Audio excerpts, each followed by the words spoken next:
Hey, hey.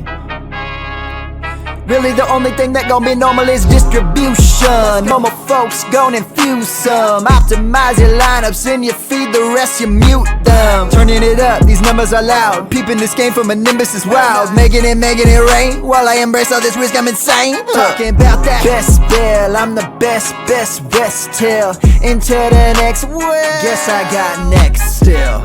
Best bill, I'm the best rest till into the next world. Guess I got next still.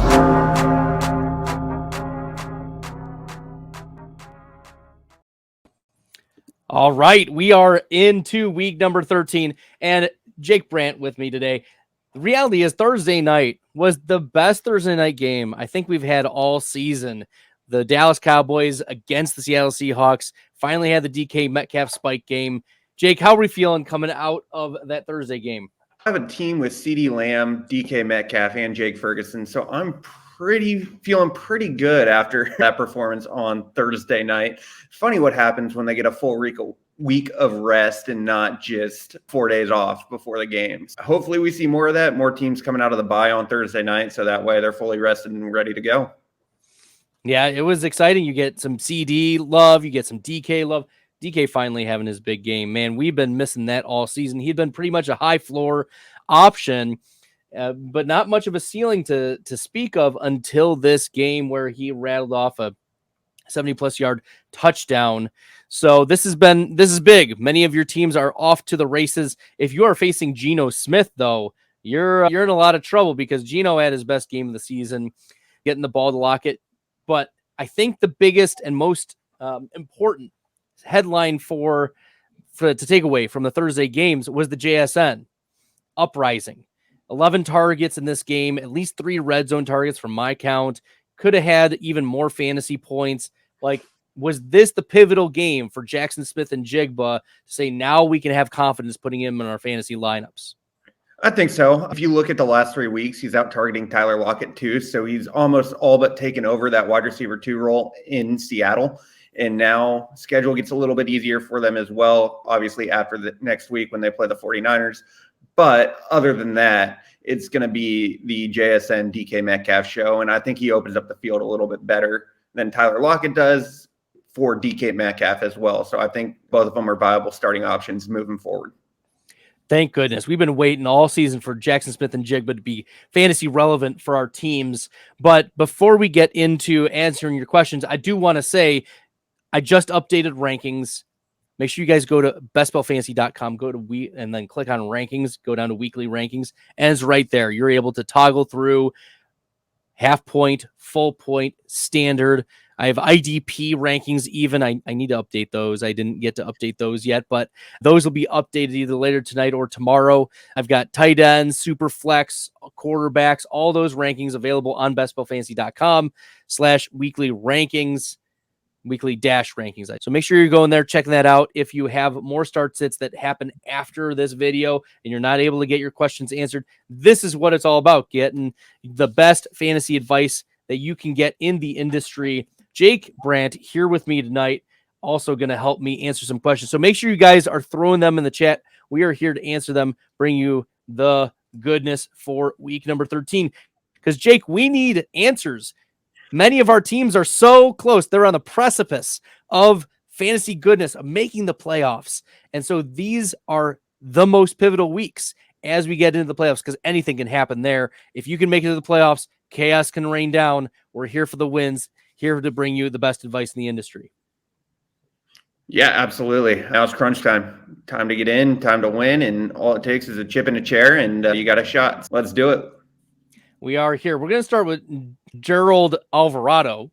Hello, Gerald. Warren, Kirk, or Deontay, half PPR. We'll start with those. Deontay Johnson.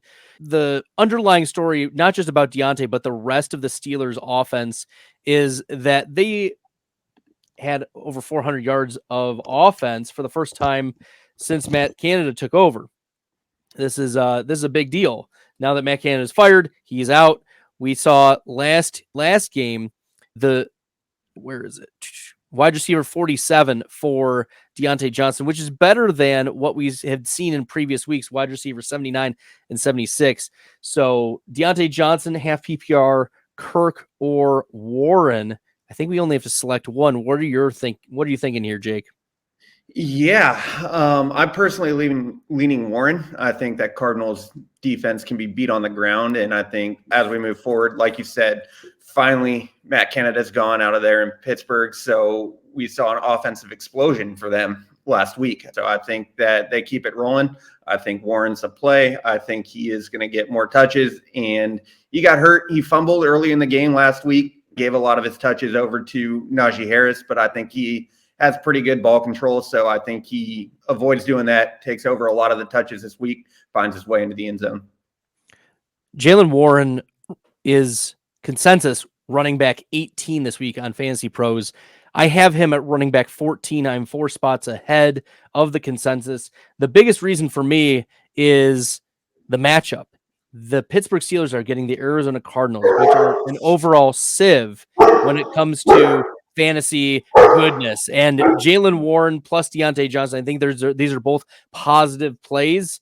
And it's not like Christian Kirk is a terrible play. I still have him as a top 24 wide receiver, but I do have Kirk lower in the rankings relative to other wide receivers. Right now, Christian Kirk I have at 24, even though consensus is at 18. This is for half point. So I would agree with you. Jaylen Warren is the play here. And then we got to make another decision at the quarterback position here, Jake. Kyler Murray or Russell Wilson, who gets Houston. Yeah, I like Kyler. I think that game's going to be a little bit more of a shootout. You get the rushing ability of Kyler Murray as well. Give him another week in that offense, get more comfortable with the system. I think Kyler is a smash play there this week. I do Kyler as well. I have Kyler at 10, Russ at 11. So it is a coin flip for me, like in that similar tier. I understand why that's a tough one because the consensus rankings have them flip-flopped Russ over Murray, but I will go with Murray over Wilson as well. Jake, we got to give the people some different answers. We can't be agreeing on everything here. So, hey, you're asking me first. I'm just saying you seem to be copying my answers. Fair enough. What's up, Bradley and Jake? Got a trade for y'all. Giving up. Okay, so there's no trade deadline in this league, or at least not yet. Giving up Kamara and Downs so that you can get Diggs and Brian Robinson. My initial reaction is I'd like the Diggs, Brian Robinson side. The upgrade from Downs to Diggs is so much greater than the downgrade from Kamara to Brian Robinson. If we can even call it much of a downgrade, Brian Robinson has played very well this season, getting a significant amount of touches. And this game against Miami, can also turn into one of those big time shootout games. Brian Robinson, looking at the game logs, has only 3 times fallen outside of the top running back 30 or worse in half point. And in fact, he's had 2 number 1 overall finishes, usually because he's involved so much more than we anticipated in the receiving game. There are 4, 6, 7 target games under Brian Robinson's belt. And even in one of the games, week 2 against Denver, finishing as the running back 1 overall, only 3 targets in that game.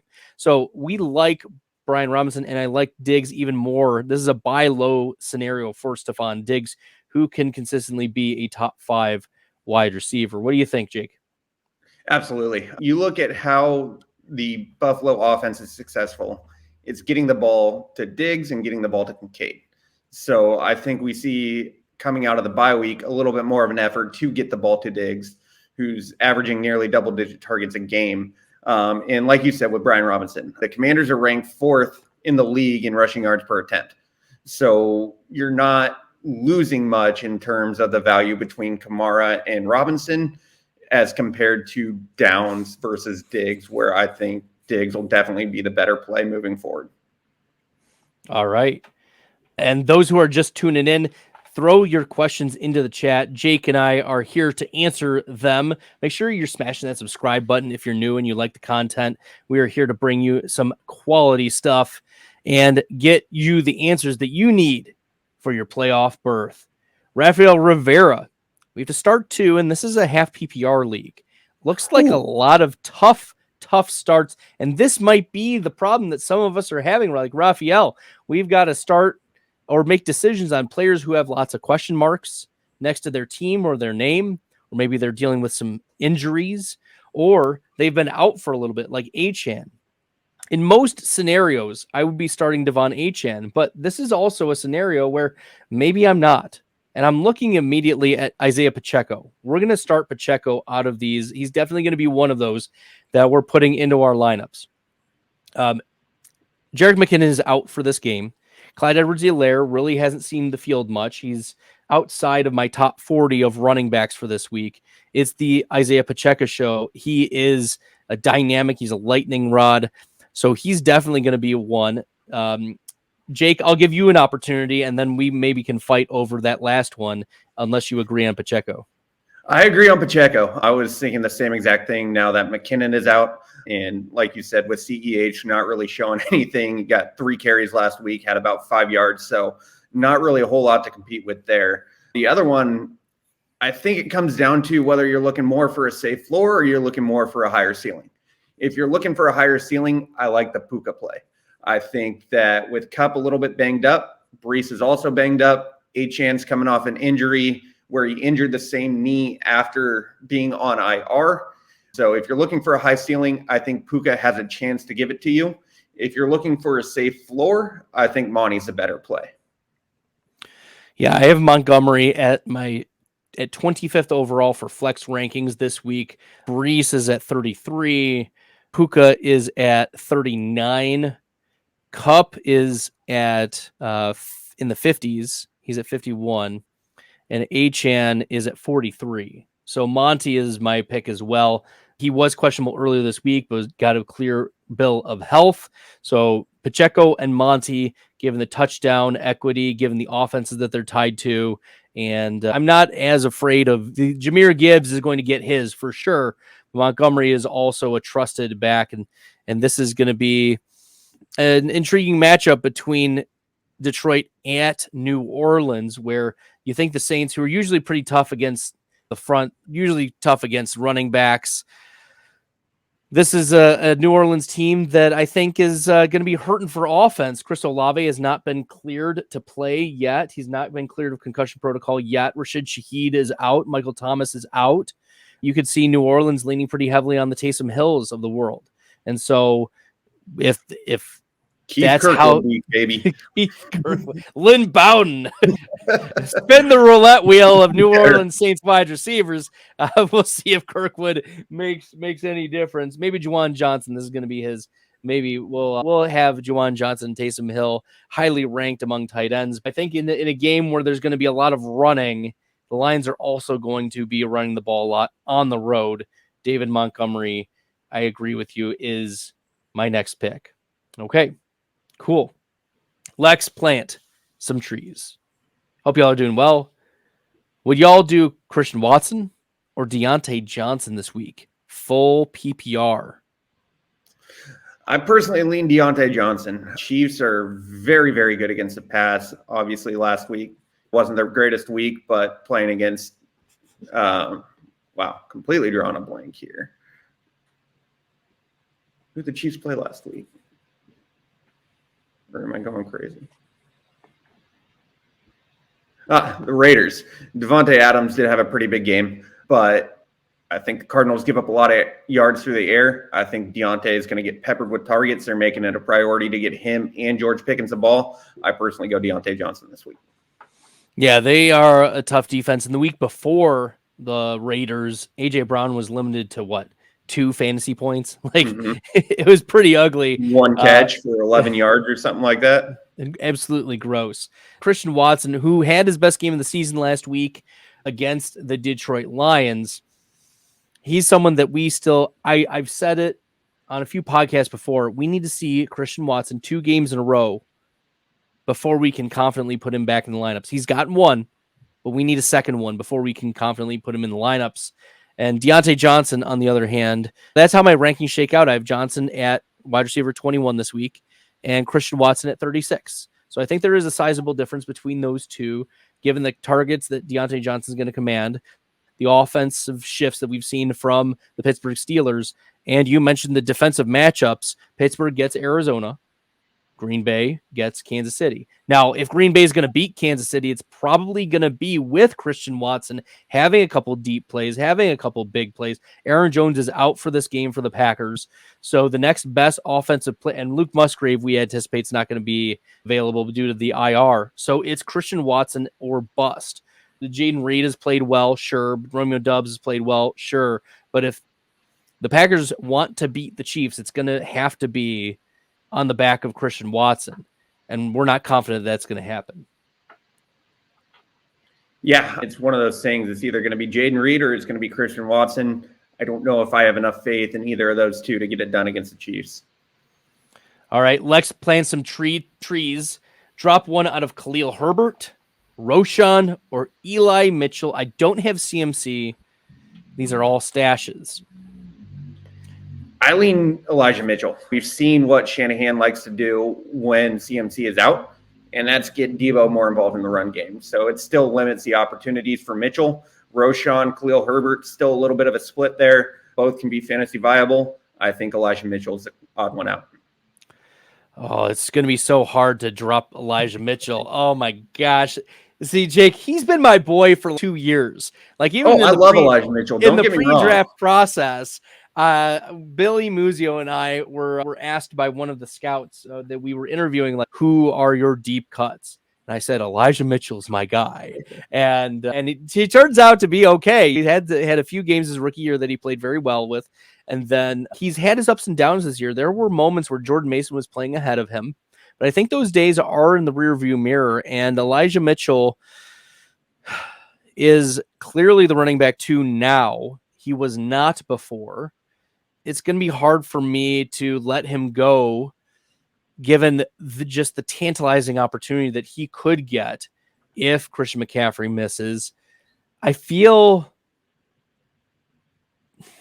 torn in the Chicago backfield because I really want Roshan to hit, but he simply has not hit this year.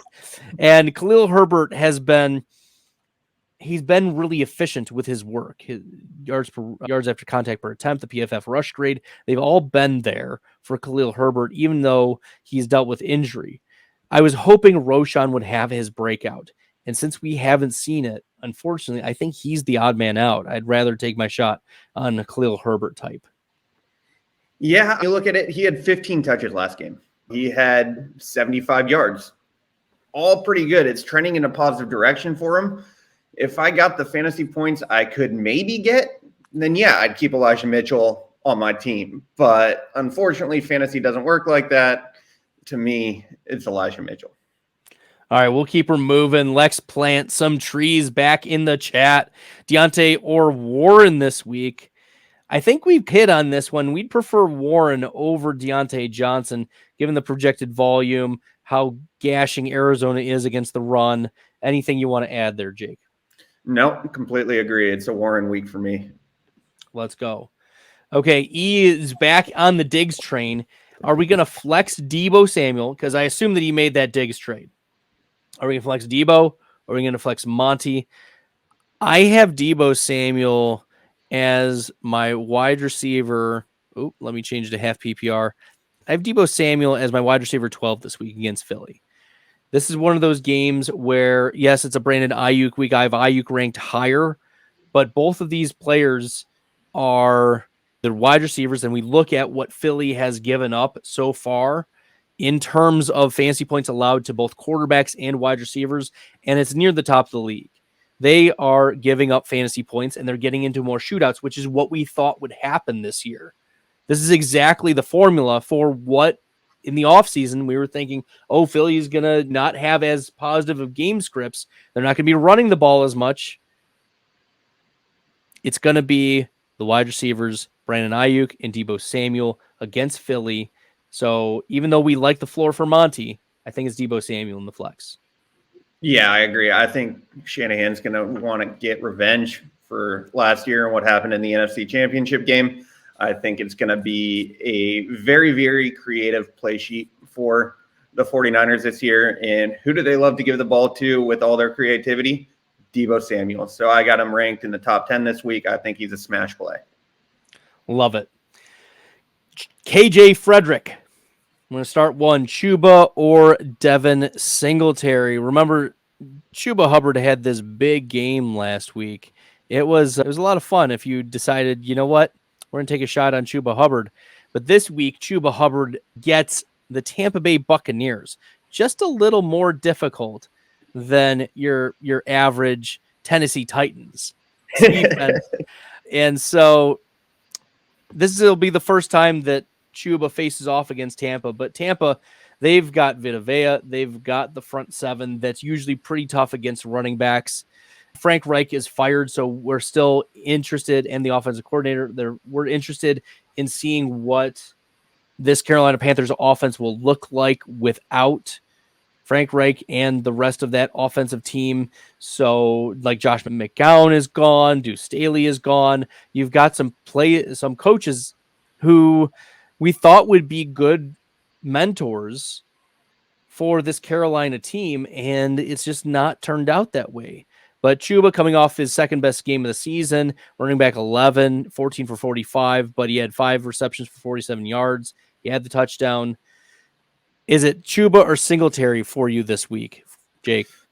I think there's too many question marks with Chuba right now. Again, going against that Tampa D, that's a little bit tougher. Brand new coaching staff coming in terms of this week and what their priorities are. Running backs coach is gone. Josh McCown is gone. So what that offense is going to look like, it is who knows at this point. So give me the little bit of the safer play. Give me Devin Singletary against that Broncos D. Yeah, you mentioned the Broncos D. They did give up a ton of fantasy points to running backs much earlier in the season. They have been a tougher defense as of late. We have to give them credit. They've been about a top 10 fantasy defense in almost every week over their win streak here. So Singletary, though, split carries last week with Dameon Pierce. I expect that it'll be about 50-50, but they'll get more than 6 carries each. That's what we anticipate anyways. We think that they're going to get, because we were thinking maybe they'll split carries like 12-12, 13-13, or whatever it'll be. But 6 and 6 is not the formula for fantasy success here. So KJ Frederick, I think better days are ahead for Devin Singletary, and I think this is going to be one of those more difficult games for Chuba Hubbard. Yeah, you also got to look at game script last week as well. They got behind pretty early against the Jaguars, had to throw the ball a lot in order to come back in that game. So I think it was just a lot more of a negative game script. I don't anticipate that being the trend moving forward. All right, guys, we've answered a lot of questions. Make sure you guys are putting that in the chat. If you have questions, start sit for week 13. Jake and I are here to answer those. If you come across this video and you're like, I didn't get my question answered, what am I going to do? Go to bestballfantasy.com and go to rankings and weekly rankings. I have those updated. I just updated before we hopped on the live here, so y'all can check those out as well. And then, of course, make sure you guys are checking out Did It. I have regular clients who love joining with me on the Did It app. It's 1-to-1, and your first call with me is free on the Did It app. So make sure you guys are checking that out. It's a lot of fun, a lot of goodness, some of the best advice in the industry. Because Jake, right now I'm 31 overall. I've dropped a little bit over the last few weeks. I was 25th, and now I've fallen off a little bit. Thanksgiving, I was eating too much turkey, not paying attention. You had a concussion for a little while too, didn't you? We can go ahead and blame that. Yeah, we can blame all the things. Spending time with family is distracting from the news, but it's okay. It is okay. I'm still here bringing you guys some really good advice when it comes to the fantasy rankings and start sits and everything. And that's why I do this every week for y'all. So either Saturday or a Friday night, I try to hop on, and the stardom sit-ems are great. I also have at 9 o'clock tonight, 9 p.m. Eastern, Billy Muzio and I are going to hop on the Player Profiler channel. We're going to answer your start sits there. So if you miss out 9 p.m. Eastern on Saturday, December 2nd, you can hop onto the Player Profiler channel. We can answer your questions there. It's a great show. Jake the Dominator is a great show. Make sure you guys are checking that out. Jake worked with Billy and I for many years before Billy became a hot shot with Player Profiler, and And You got two big time. we kept growing, but I'm happy to have Jake back on here doing start sits with me and the rest of our community here. So John jumps in the chat and he says, start 3, half PPR.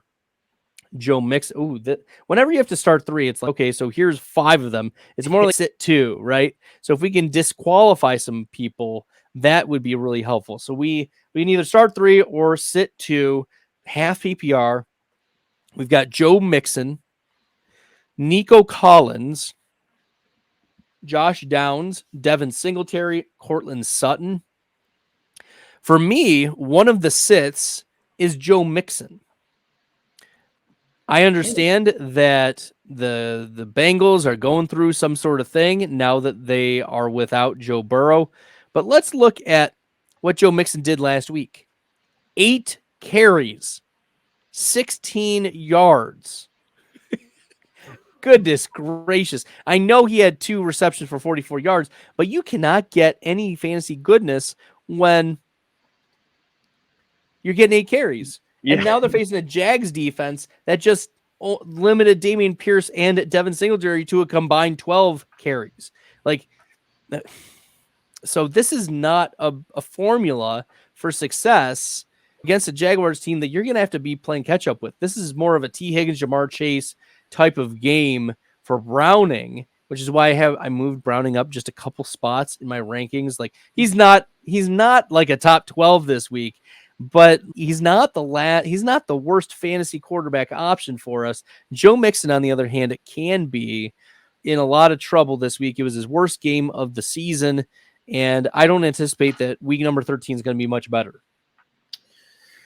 I'm going to disagree with you a little bit there. I think they're going to make more of a effort to get Mixon the ball a little bit more, just knowing that they're not going to be able to win with Browning throwing the ball nearly every single time. 8 carries for Mixon just isn't going to cut it when you have a guy who can be a dynamic playmaker like him. To me, I think the 2 sits here are Singletary and Josh Downs. Tennessee gives up the most first reads to any wide receiver at over 70%. So I have a very, very big Michael Pittman game coming in this week. And then I just think that the Bengals are going to try to force feed Joe Mixon a little bit more, try to soften up that box a little bit with shots down the field, now having T. Higgins back and also Jamar Chase over there too. Yes. Nico Collins, I think, is a very interesting play this week, probably top 24 when it comes to wide receivers. I think that's about right. Downs just outside my top 24 for this week. Singletary, we do have questions of the splitting, but Sutton is definitely going to be there. Sutton is one of those players who's been targeted pretty heavily in the red zone, in the end zone for Russ.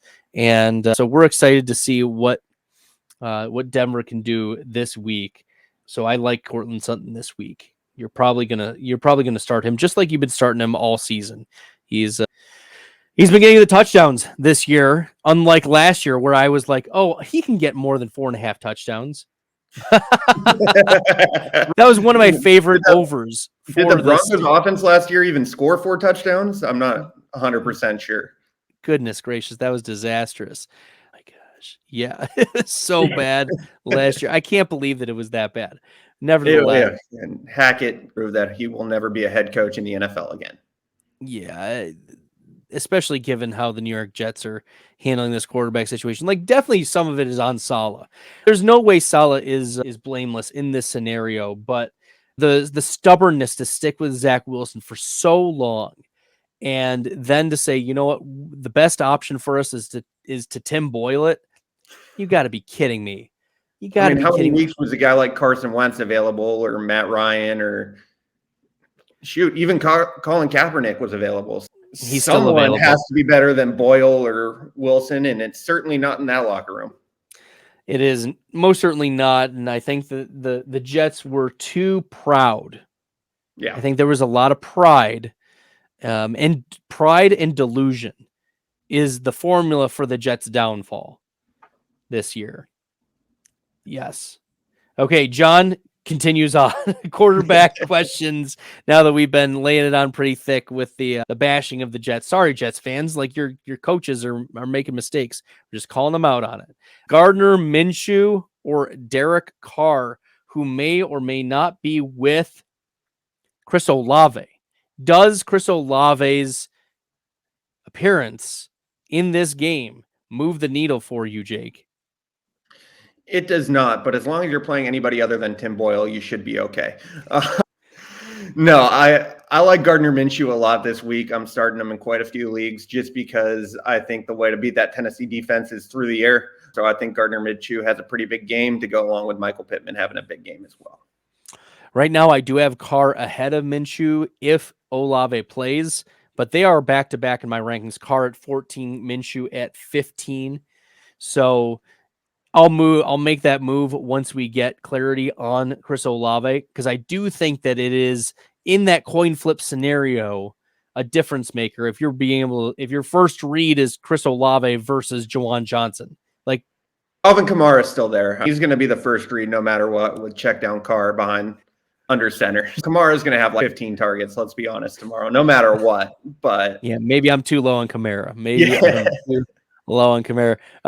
This is an opportunity for me to change rankings mid.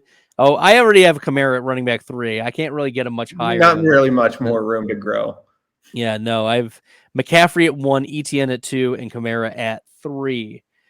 So that's how it's working out here, John. I think it matters for if Olave is available. If Olave is in, I think Kamara still maintains that running back 3 spot. Yeah, I don't think that is going to affect Kamara because he's going to get 7, 8, 9, 10 looks no matter what in the passing game to go along with probably 13 to 14 carries. Maybe I move him up to running back 2. ETN still dealing with an injury. Yeah, he's got that chest injury. He's going to play, but we'll see how much he's officially I read something today that said he was going to play. I don't remember where. Yes, Doug Peterson came out and said he was planning to play. All right, we got Patty from YouTube. Dell or Deebo Samuel at the flex spot. These are both wide receivers, so we can just look at the wide receiver rankings. And Dell, I have it at 11. Deebo at 10. So it is a very, very tight fit. But this matchup is just so tantalizing against Philly. Like the shootout potential is so much more there. Let me pull up the DraftKings Sportsbook over unders, but this is a game that we want in on. Denver versus Houston is 47, but I'm looking at Philly, San Francisco, and that's 48. So the over-under is slightly more. Yeah, give me the slight edge. Deebo Samuel over Tank Dell. Yeah, it's not very far in terms of a gap. I think both of them you'll be fine with either. I wouldn't be surprised to see him put up similar numbers, but I'm going to slightly lean Deebo over Dell this week. And Dell is dealing with an injury that he is going to play through. That is the report. But for all of the reasons we mentioned earlier, it's Deebo Samuel that we're going to go with here. Patty from YouTube. Japheth Sierra. Hey, guys. Hope you're doing amazing. Thanks, Japheth. Appreciate you tuning in and commenting. I need some advice on who I should start this week at wide receiver. Should I go Curtis Samuel, Josh Downs, Jamar Chase, Cooper Kupp? I was actually talking about this with Austin Martin, who plays a lot of fantasy football over at FFPC, great dynasty player. He was talking about whether or not you should even consider benching Jamar Chase this week and moving forward this year. I think the answer is no, personally. I would have Chase still in my lineup every single week, week in, week out, unless you had an option like AJ Brown or Stephon Diggs that you were going to play him over. But I think over those guys, Jamar Chase is a play. Yeah, looking at what he's done over the last 3 games, Houston, Baltimore, Pittsburgh, right? 5, 2, and 4 receptions, but 2 of those 3 games, at least 80 receiving yards, and it's just not getting the touchdowns, right? For Jamar Chase, if against Baltimore, 2 for 12, he did get the touchdown. That's what salvaged his game, but 4 for 81, 5 for 124, like those are okay. but it's more volatile. I think the safety for Jamar Chase is gone. The volatility is there. The floor can go to 0 or relative to what we've seen 0 be for Jamar Chase, like wide receiver 45, wide receiver 35, not week winning weeks are going to be harder to access. The thing about Jamar Chase, though, is it's not outside of his range of outcomes, regardless of quarterback. So you're still starting Jamar Chase, I think, in this matchup against Jacksonville. We saw Jacksonville put up some big numbers, and I have Lawrence ranked pretty high this week. So if we think there's a shootout game where Cincinnati is going to try to be catching up and Joe Mixon is going to be left by the wayside, we see Jamar Chase and T. Higgins put up wide receiver 2 numbers. So it's going to be hard for us to be benching Chase. Yeah, you look at it last week, Jake Browning still threw for 278 yards. It's not like he put up 140 yards or anything like that. And that's with 1 week of practice, taking the first team reps. I think as he gets more experience and gets a little bit more comfortable in this offense, we're still going to see those Chase takeover games that we're grown accustomed to seeing. Yeah, so Jaffet jumps back in. And he said, okay, so Jamar Chase is in your lineup. Are we starting Downs, Samuel, or Kupp? I like Samuel this week. I think there is a very interesting matchup there against the Miami Dolphins. I think they're going to have to score a lot of points. We saw what he was able to do last week against the Cowboys, where they were trying to take away McLaurin and Dotson. I think the opportunity is there for Samuel to have a pretty big game this week. I think it depends on what you need. If you are down by 30 points, you're getting blown out, the highest ceiling player is Cooper Kupp. That's just the reality. And we know what kind of weeks he's put up. He's been outside wide receiver 80 each of the last 2 weeks. But we know he can be the wide receiver 1 overall. I think that if you're playing for safety, I agree with you, Curtis Samuel. I do have Josh Downs ahead of Samuel this week, but I like Samuel. I have nothing against him. I think that it's probably similar tier type of player, but it depends on what you need. Because if you're down by a lot, Kupp is the play. Curtis Samuel's not going to give you a 20-point week. Josh Downs probably not going to give you a 20-point week. Cooper Kupp at least has a higher probability of getting you there, but his floor is a lot scarier given the ankle injuries and the other injuries that he suffered this year. It is scarier, but those are the type of high risk, high reward plays when we get to this part of the season. All right. Woolen the GOAT. Oh, let's slow down there.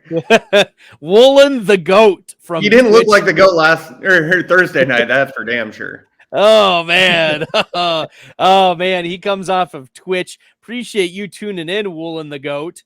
Start Singletary or Jerome Ford. And I think the answer is Jerome Ford. Yeah. Even though I do have Singletary a couple spots ahead for right now, I think that I'm going to make an adjustment here because Joe Flacco loves to throw the ball to his tight ends and his running backs and Elijah Moore. So if there was ever an Elijah Moore game, it's going to be this week with Joe Flacco throwing David Njoku. So move Njoku up your ranks, move Jerome Ford up your ranks, and move Elijah Moore up your ranks. Amari Cooper can be ducked down a little bit, but we know what Joe Flacco is, and he's willing to throw the ball 50 times if that's what it takes, because he is not just Joe Flacco. He is Super Bowl champion Joe Flacco. And make sure we put some respect on his name, because he is not the worst fantasy starting quarterback option that you can have this week. Just full disclosure, you can go to bestballfantasy.com, go to rankings, weekly rankings. You can check out who is below Joe Flacco this week and get all of your other questions answered there on the website. I think in full PPR, we're going to go with Jerome Ford. Yeah, absolutely agree. I think Ford's a clear play. Okay, Jaffet says he's only down 2. So yeah, probably not starting Kupp just out of the 0 that you can take for that injury situation. So he's playing Hill, he's playing Evans. Oh yeah, that is pretty scary because if you look at the rankings on bestballfantasy.com, go to rankings, weekly rankings, you can see that I have Tyreek Hill as my number 1 wide receiver this week and Mike Evans as my number 6. So make sure you guys are checking out the rankings. It's very, very helpful for you to get a feel for. Maybe you disagree slightly with it. That is okay. My rankings are there for you to come back to your team and say, hey, maybe I need to make a little bit of shift in my lineup. Maybe I'm completely off about this player. I'd love to find out more. And so the rankings are there. We have the videos. You can comment on the videos. I'll give you the best advice that I can give for start sit questions and things of that nature. So make sure you guys are checking out all of it. TH from YouTube. Are we going to start Ramondre or Tank Dell in half PPR? I like Ramondre this week. I think they're going to find a way to do something against that Chargers D. So I think he'll catch a couple passes, checkdowns from either Bailey Zappi or I heard Malik Cunningham was just activated to the active roster. So who knows who's going to be getting the most first team reps come game time on Sunday. So we'll have to see, but I think Ramondre is in play. Oh, Ramondre is very much in play. Ramondre over the last 3 weeks, 87, 88, and 98 rushing yards. And he's had no fewer than 5 targets in each of those games. He's been running back 3, 21, and 10 over the last 3 games. You're starting Ramondre. Ramondre is where do I have him? Ramondre is flex play 19 for me this week. And Tank Dell is a little after that. Tank Dell is flex 30 for this week. So yes, Ramondre over Tank Dell in the half PPR scenario. Yeah, we love what we're seeing volume-wise from Ramondre. As much as like Ezekiel Elliott has been eating in here and there and been getting some touches, it's still been Ramondre Stevenson over the last 3 games for sure. And this matchup you mentioned against the Chargers, it's a smash one, so we like that. Cool. We've answered just about all the questions. Jake, how have you been feeling about this? You think our people are in good shape?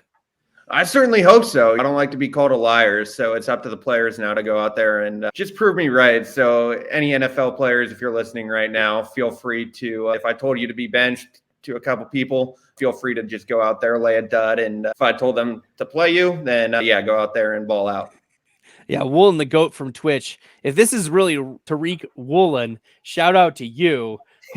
Hopefully you. I'm still salty about the Fail Mary that happened 10 years ago as a Green Bay fan. So I know he wasn't a part of that, but still, Seahawks, not a fan. There's historical trauma that Jake and I have experienced from the terrible fake refs that were calling that game. It was wild. Yeah, replacement refs. You had the botched onside kick that would have taken the Packers to the Super Bowl in 2014, 2015, somewhere in that time frame. John Bostic just decided to go after it rather than let Jordy Nelson catch it, which I will never understand. Hey, who knows what was going through their mind at the time. Lord have mercy. All right, we are here for just a couple more minutes answering your start sit questions. If you want to hop in the chat, throw in your start sit questions. We are here to be doing that. Jake has been crushing it here on the live stream, answering all the questions, been given some really strong answers. We're excited to be getting into week 13. And I was checking my Best Ball Mania. Thank you, Dak Prescott. I was able to have now 2 teams in the top 7,000 of Best Ball Mania, which is really exciting. Yeah, it's when you only have 21 teams in Best Ball Mania and 10% are on the top 7,000. I'm here for that. Now I have to max it out next year. I think that's what I need to do. No, you better take a couple plane trips to Ohio or something like that just so you can. I know it's still not legal there in Michigan. So lobby your Congress, do whatever you got to do. But yeah, we got to get that maxed out for you. Oh my gosh, yeah. Then I'll be Pat Corain level. Who knows? I know.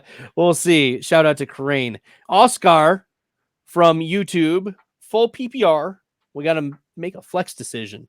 And this also ties into an interesting storyline that is coming down the pike for the Miami Dolphins. we expect Devon Achane to be activated for this week 13 game. Remember week 1, Achane was not even activated, and then he was slowly integrated in the offense, suffers the knee injury after rattling off 3 top 5 weeks in a row, and now he came back for 1 game.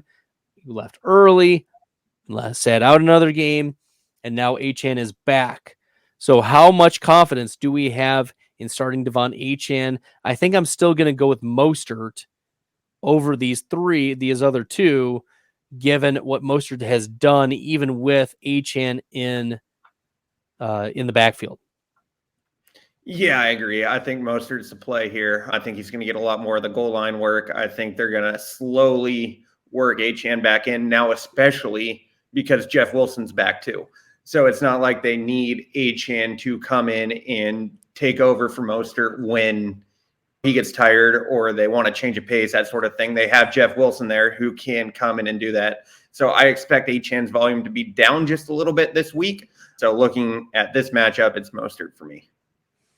Yeah, it's Mostert. And then Oscar comes in and says, I have Rashad White and Zach Moss as my running back 1 and 2. That's really good for you because I have Rashad White as my running back 6 and my running back 7 in rankings this week. So I have a lot of optimism about your team here, Oscar. I also have Mostert at running back 16. Okay, and Achane all the way down at 23. Now remember, this is the Washington defense, and Washington's just been trounced. They fired their defensive coordinator, Jack Del Rio, secondaries coach. They fired a lot of people in Washington. And sometimes that is invigorating, but sometimes it's just we're capitulating on the year and we're just going to see what type of talent is still out there. But to tie in and put a bow on Achane, his yards per attempt this year, let me pull it up. It didn't load right away. His yards per attempt before the injury, he's still at 11.8 yards per attempt, and that is the highest among all running backs without a minimum attempt. So even including the Derek Gores and Israel Abanikandis of the world, who have 11.5 and 11 yards per attempt, Devon Achane has 11.8 yards per attempt rushing the ball this season on only 39 attempts. Sure. But I look at who he's above. Keaton Mitchell's at 29 attempts, 9.3. 15 attempts for Brooks, 6.3. Chris Brooks, Miami. Emmanuel Wilson, 14 attempts, 6.1. Chubb, 28 attempts, 6.1. Devon Achane, when he was healthy, was not just one of the best backs in the league, but putting up unreal numbers. And yeah, so absolutely. When he's back, and I don't know if it's going to be this week, we'll see. I agree with you, Jake, some ramping up for Achane, but Mostert is the play for right now. Cool. We're going to pick 3 for Shane because we like Shane. There's a 5th one in the next one. Okay. We need to pick Derrick Henry, the big dog, Isaiah Pacheco, Javonte Williams, Achane, or Swift. Swift is unlisted here. Yeah, I think Pacheco is definitely a must start this week. And I also think that Derrick Henry is going to be in there as well. So really it comes down to Swift, Javonte, or Achane. And for me, I'm going to go with Swift. I think that matchup, like you talked about with the 49ers this week, is going to has the potential for a shootout. And I think that Swift can find his way into the end zone once or twice.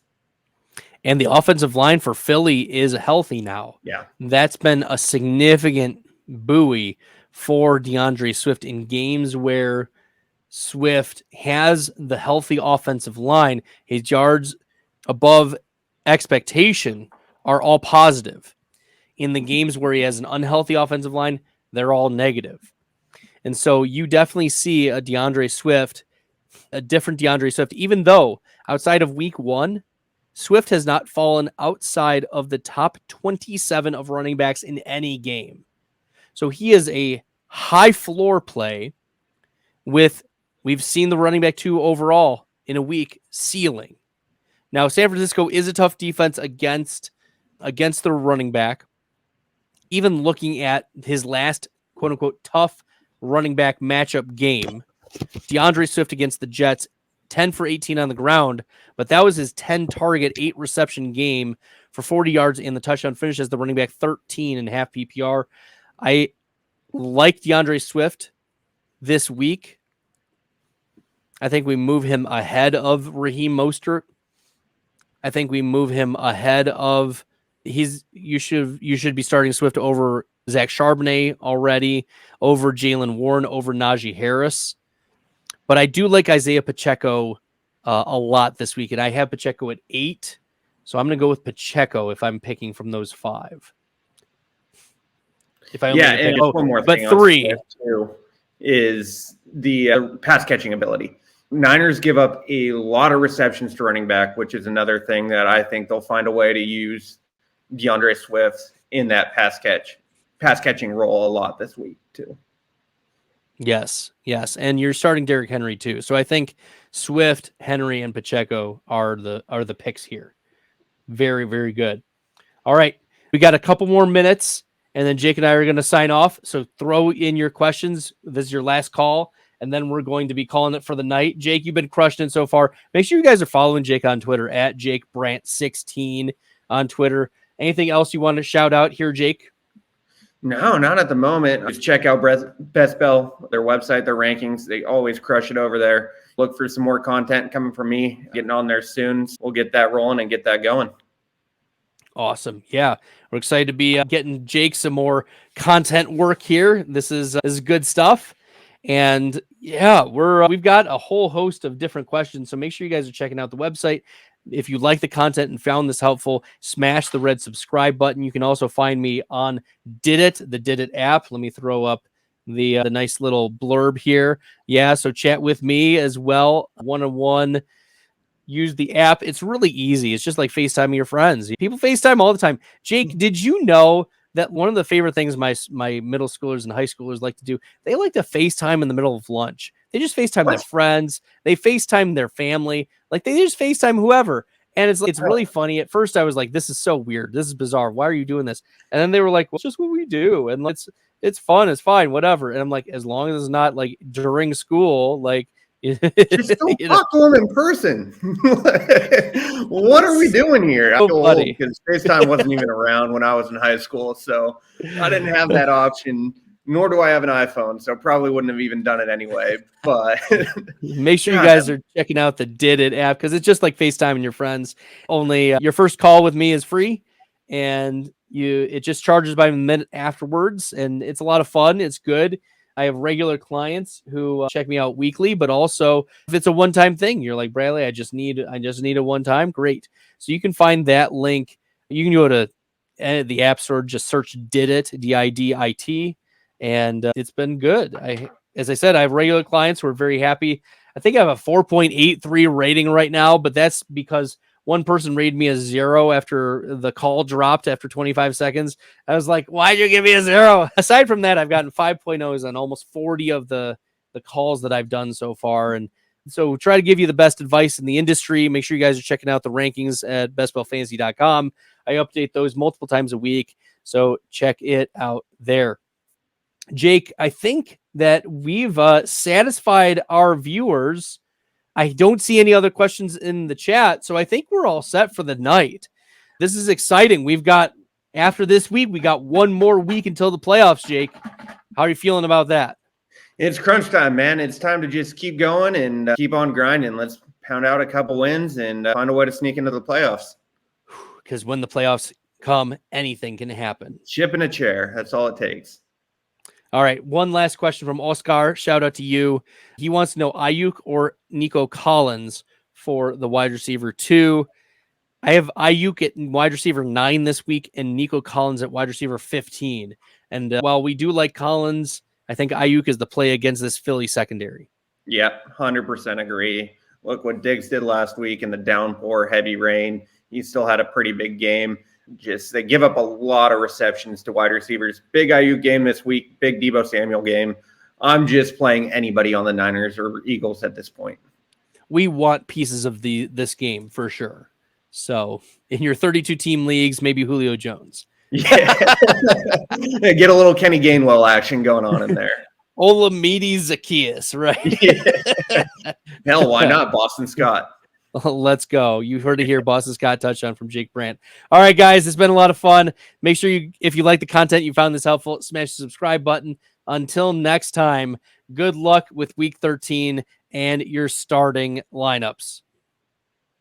I embrace all this risk, I'm insane. Talking about that best bill, I'm the best rest till into the next world. Guess I got next still. Best bill, I'm the best rest till into the next world. Guess I got next still.